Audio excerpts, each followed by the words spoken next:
স্বাধীনতার ৬৫ বছর পরেও যাদের ভাগ্যে জোটেনি এক ফোঁটা পরিশ্রুত জল, সেই মাগুনিয়াপাড়ার বাসিন্দাদের নিয়ে শান্ত ত্রিপুরা বিশেষ প্রতিবেদন আমরা কোথায়।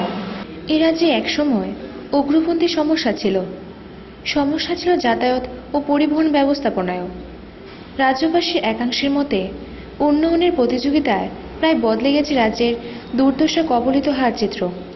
ঝলমলে শহর, উন্নত মানের রাস্তা, রেল সম্প্রসারণ থেকে শুরু করে গ্রামকে স্বর্ণগ্রামে রূপান্তরিত করার মরিয়া প্রয়াসে শহরতলি ও গ্রামের উন্নয়নমূলক ফারাক আপাত দৃষ্টিতে অনেকটাই হ্রাস পেয়েছে বলে অভিজ্ঞ মহলের অভিমত।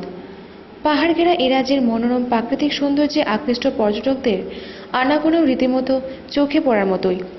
খাদ্য, স্বাস্থ্য, শিক্ষা, সংস্কৃতি সবেতেই উন্নয়ন আর আধুনিকীকরণ। তবে নগর জীবনের চাহিদা অফুরন্ত, আর এই ব্যস্ত উন্নত আধুনিক নগর জীবনকে সরাসরি চ্যালেঞ্জ ছুড়ে দিচ্ছে জীবন ধারণের জন্য প্রাপ্য ন্যূনতম অধিকার থেকেও বঞ্চিত হেজামারা ব্লকের চাঁদপুর এডিসি ভিলেজের মাগুনিয়াপাড়ার বাসিন্দাদের অদম্য জীবনী শক্তি। কম্পিউটার, ল্যাপটপের একবিংশ শতাব্দীতে সামান্য পরিশোধিত পানীয় জলের ব্যবস্থা নেই মাগুনিয়াপাড়ায়। স্বাধীনতার ৬৫ বছর পরেও মাগুনিয়াপাড়ার বাসিন্দাদের জন্য পরিশ্রুত জলের দাবিতে গর্জে ওঠেনি কোনো স্লোগান। একবেলার জন্যেও মুলতবি হয়নি বিধানসভার অধিবেশন, কিংবা থেমে থাকেনি ফি বছর অনুষ্ঠিত নির্বাচন। এহেন অব্যবস্থায় একমাত্র ভরসা শিমুলী নদী। শিমুলী নদীতেই এলাকাবাসী ও গবাদি পশু স্নান, রোজকার কাপড় চোপড়, বাসনপত্র ধোয়া। আবার এই শিমুলী নদী সমস্ত মাগুনিয়া পাড়ার পানীয় জলের একমাত্র যোগানদার। আপনাদের এখানে জলের কি ব্যবস্থা আছে?